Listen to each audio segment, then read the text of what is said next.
I've had a lot of people ask me, how did you build such an incredible team? This is Tad Fulford with Rise Up in Real Estate, and today I want to share with you that you're probably recruiting wrong.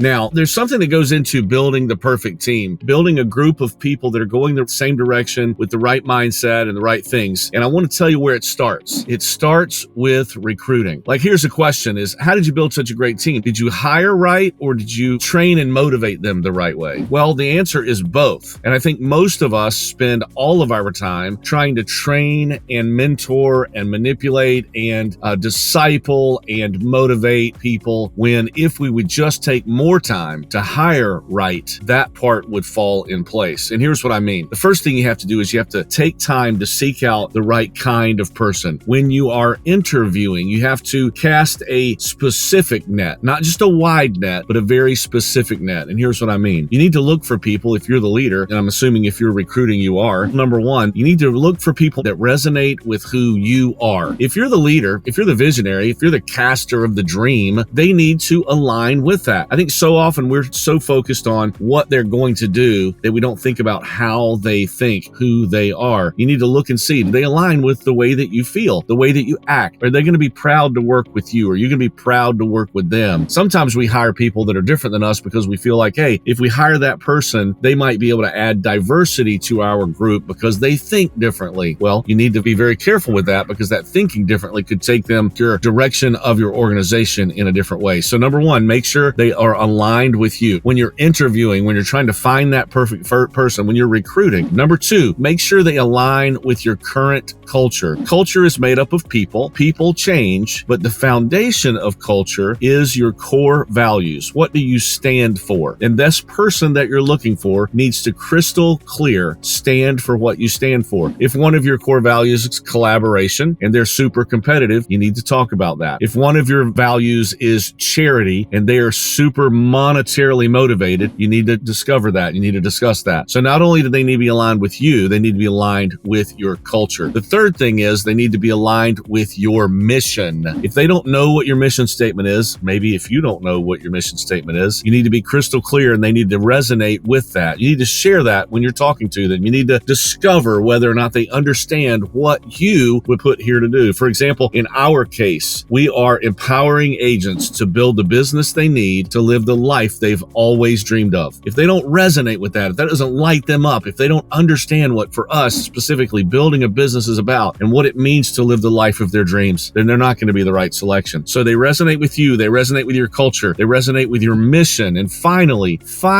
they have to have the set of skills that allow them to do the job that they are going to do. So oftentimes we start with the resume, we start with the skill set, we start with what they've done in the past. And let me warn you about a resume. Oftentimes a resume is overly inflated. Oftentimes a resume is highlight of peaks in their career or in their personal life, and those things are good. But what we're looking for is the total picture, the peaks and the valleys. What have they done and how do they do it? You need to know specifically what the job description is of what they're trying to do. You need to resonate with the skill set. First of all, you have to start with a job description. Make sure that you have it very clear what they are to do, and also what the responsibilities are and the expectations are with that job description. And then ask them questions based on their skill set going in. Is it accurate? Does it match? So here's the secret. You can't motivate people who are not able to be motivated. You can't train people who are not able or not willing to be trained. You can't direct people who aren't willing to be led. So let's do this. When you are hiring and recruiting, let's start with the foundation. Do they resonate with you? Do they resonate with your team culture? And do they resonate with your mission before we get to the skill set? You should have a list of questions, and I can share those with you. I've got 20 questions that I ask almost everybody that I recruit. I call it unicorn hunting, trying to find that unicorn. I've got 2 of those today, and I can't wait to have these conversations. But there are questions that you can ask that will help you uncover those foundational things about who they are before you get to the skill set. So don't make the mistake of hiring just a bunch of skills. Make sure you look at who they are. This is Tad Fulford with Rise Up in Real Estate, and I hope today's video helps you rise up.